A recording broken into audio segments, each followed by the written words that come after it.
आज आपल्याला एक सुंदर असं सुभाषित आपण पाहूया, जे सत्संगतीचा फायदा सांगणार आहे. सत्संगती किती माणसाच्या फायद्याची आहे. दोन प्रकारची संगती दिसते, एक सत्संगती आणि दुःसंगती. दुःसंगतीमुळे माणसाचा सर्वनाश होतो, त्याला वाईट सवयी लागतात, नाद लागतात. पण सत्संगती ही माणसाचं कल्याण करणारी अशा प्रकारची असते. म्हणून सत्संगती केली पाहिजे. सत्संगती काय देत नाही माणसाला याविषयी एक सुंदर सुभाषित आपण पाहूयात.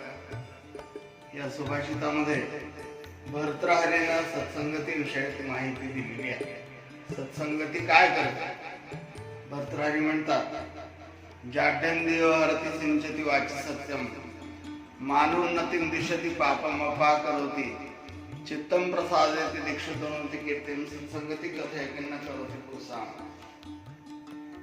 तो शेवटी प्रश्न करतोय, सत्संगती कथय किन्न करोति पुरुषाम. सत्संगती माणसाकरता